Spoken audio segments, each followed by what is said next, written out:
Alright guys, so the developers at Door 407 reached out to me recently to check out their latest update leading up to the official 1.0 launch of Diplomacy is Not an Option, where strategy, resource gathering, tower defense all meets wave after wave of hordes of enemies in really unique and challenging scenarios. With a really rich blend of resource management, economy building, and tactical warfare, players can now explore new campaign levels on new maps, new scenarios, boasting over 30 hours of content in a single playthrough. So choose from each of these three distinct factions, the King, Rebels, and Natives, each with their own captivating story arcs, resulting in more than 100 hours of gameplay spread across over 25 missions. As you navigate this complex landscape, make choices that will shape the narrative, all leading to 6 unique endings based on the decisions you make.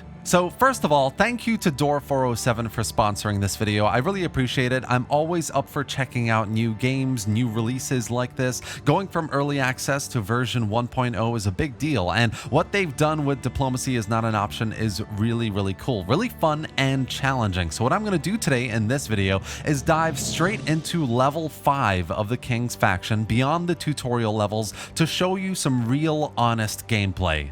Alright guys, so this is level 5, the King's story arc, level 5, and in this section we're basically defending ourselves against wave after wave of the Natives, the Saranga tribe. And the mission objective is to destroy the heart of the tribe and locate and destroy the Saranga Citadel, somewhere in the north, since that's where the waves are all coming from, I'm assuming anyway. And yeah, so what we're going to do is we're going to position our troops here. We're going to start building up our resources, resource gathering. So we're going to get some fisheries. And with that fishery, we're going to have a little granary to be able to increase the limit of the resources we can store and gather as well. And the same thing goes for the lumber mills as well. So we're going to get a couple of lumber mills here. I think 2 should be enough to begin with. We'll get a storage plot here to store them all. And looks like we found a few of the Natives already, which is totally fine. And what you want to do is you want to find as many of these as possible, because they have soul crystals, which you use to activate abilities, which is quite cool. And these gold coins, yeah, gold you use on higher tier units, essentially. Iron for higher tier units, stone and wood for buildings, food for maintaining your population. If you run out of food, you're a bit screwed. So just keep that in mind. Right, so this wave is coming in. We've got more resources being produced. We need some houses as well, since that's the only way we grow our population to begin with. So we need as many of those as possible before the end of the day. There we go. One more would be good. Here comes that initial wave. That's defeated. Counselor with a little message. Lots of negotiations can happen, but of course, diplomacy is not an option. We've got houses, and that gives us population growth, which we can now use for more resource buildings like stone production and more recruitment. But that's the kind of basic gist of it. Let's move on to this next section where I'm going to go a little bit more to exploration and defensive towers and wall building, etc. All right, so we're in day 6. We've got a few more bits of industry, a lot more kind of resource production going on now as well. As you can see here, we've got some more units recruited, which we're going to use on the defensive walls, which we have built up. So we've got a bit of a defensive position here on the northern flank. We're going to just station our bowmen up there. This is going to be basically the main direction of attack. I figured out. The next one's in less than 3 minutes. So we're just going to fast forward to that. We've got these walls built up, towers with bowmen. We've got an infirmary, a first aid tent for any casualties or wounded troops to heal as well. And obviously we've got our main force here in case things get a little bit hairy as well. Gonna close these gates, but another point here to make is you got to explore. The thing they don't tell you, which I found out, is you really need to explore to find more resources, to find more of these camps, which you destroy to get more soul coins, soul crystals, which you use for those powers that can really save your neck in desperate situations. The hordes, the waves get bigger, and the bigger they get, the more difficult it is going to be to defend, and the more you need to use these powers to save some of these buildings, save these troops, really more than anything, because it's going to be very difficult to replace them as population growth, especially in the beginning of the game, is very difficult to get started and maintain. So yeah, the wave is coming in now. First wave. Obviously, they're coming for this corner here. We've got a catapult that's doing a good, decent job attacking, but this first tower is going to fall. So we're just going to... Oh, I've just massively missed it, but we're going to clean it up with the Astral Ray. And going to just replace that tower as well. Oh, I lost some bowmen, which is kind of sad, but that's okay. We're going to build up this tower, get more defensive capabilities going on as well. And we're going to scroll through now a little bit through this campaign to see what a stone-based defensive wall looks like with some more catapults and some better units as well. So let's scroll on through. All right, so here we are. That was day 7. Now we're on day 29, and you can see we've unlocked more buildings. We've got farms and bigger granaries. Our industry has expanded towards the east as well, with more of these forests gathered, more stone deposits in use as well. Stone can run out, by the way, quite quickly, so you want to always be exploring with your units, finding more of those camps to destroy, like I'll show you a couple over here, and finding more resources to exploit, essentially. So we're going to get these guys over here, find more of these camps, find more resources to gather these carts with resources that are kind of dotted around as well, these guys, and basically continue to build up and build up those defenses against bigger and bigger waves. And it's kind of it's a cycle, right? The more you explore, the more resources you gather, the more waves you repel, and then eventually you find the location of the Saranga tribe, where they are, where the heart of the Saranga is, where that citadel is, and you hash out a plan to destroy it. So we're going to get to that in a second, but you can see here. So we've got these camps, we're exploring, we're finding these camps, we're destroying them, and we're gathering these soul coins. These soul coins are so important. If you gather loads and loads of them, you get to use your special abilities against the bigger waves of enemies. And yeah, it's just so important, basically. It's so important to gather all that. The waves just get bigger and bigger, and sometimes you get waves outside of the main waves that start coming at you as well, and they have better units, bigger. What are these guys? The mighty ones, which are just more and more difficult to defend against. But we've got these stone walls now. We've got trebuchets, which we can place on these mighty walls, these huge, massive towers. So yeah. These towers are not doing so well, so I'm going to use the Astral Ray to clean them up. Make sure we don't take too much damage, that we're able to defend ourselves there. All right, so we've done a bit of cleaning up on this side. Gonna send our guys back here,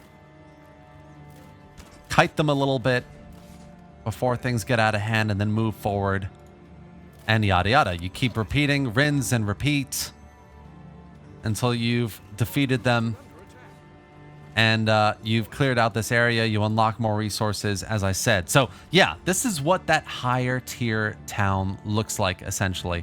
So now we're going to scroll through into a really large wave, and one of the final sections of this video, where we're going to see where the citadel is, where the heart of the Saranga are, and how we destroy them.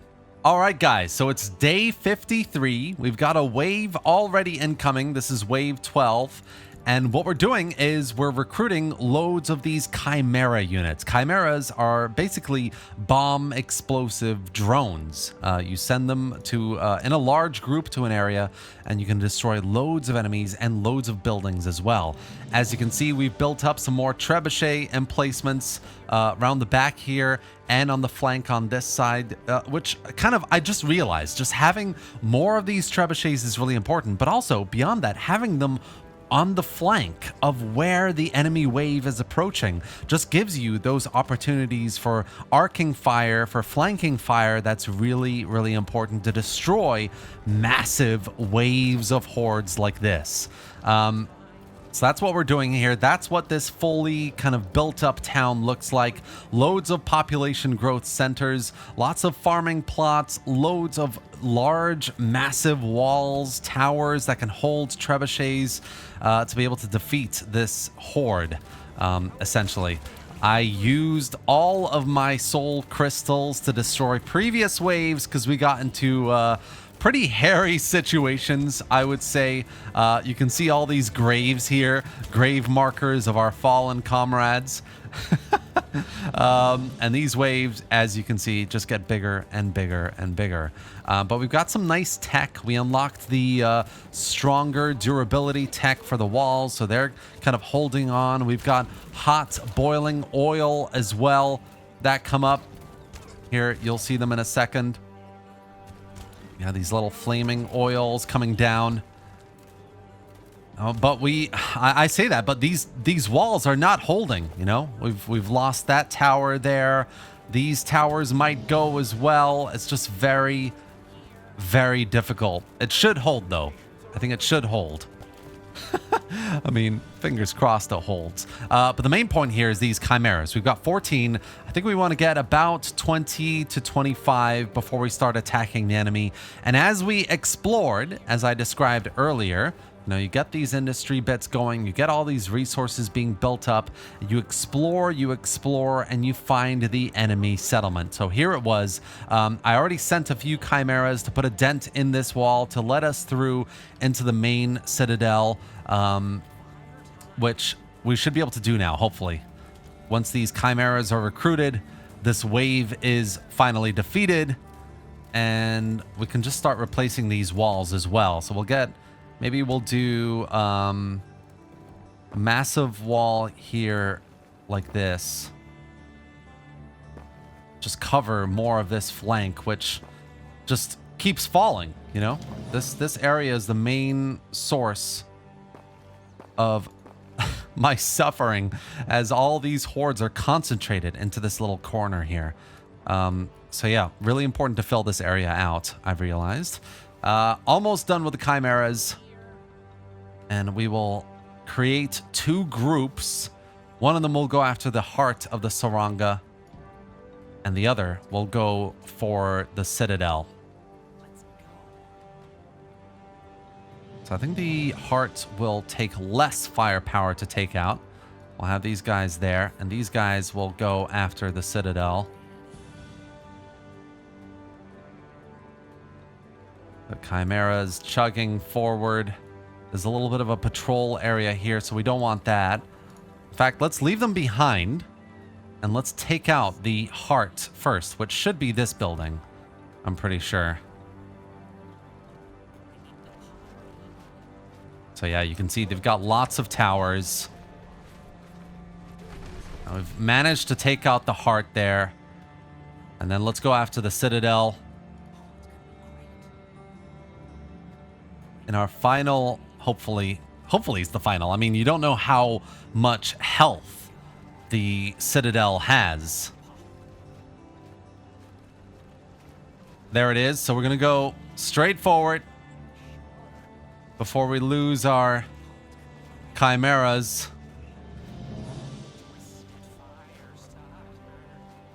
Hopefully, fingers crossed, this is enough. And let's go. Boom.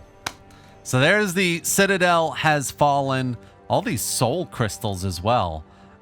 which they all give off, which is really cool. So we've destroyed the Citadel. The Chimera tactic worked. Basically, take down their walls and go after those main buildings. But this is victory for level 5 for the king.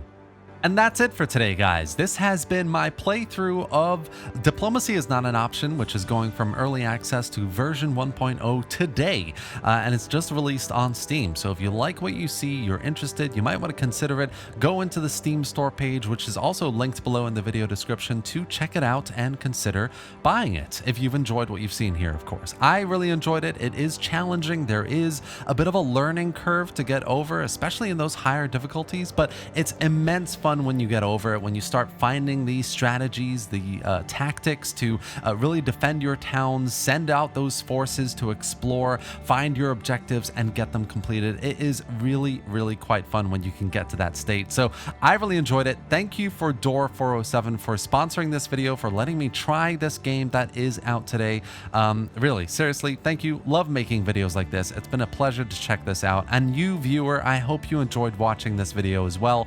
If you did, give the video a like and drop any thoughts or questions in the comment section below. I'm happy to answer any of your questions about the game and my impression of it, my experience, and subscribe to the channel to see more just like this. Thanks for watching, guys, and I'll see you next time.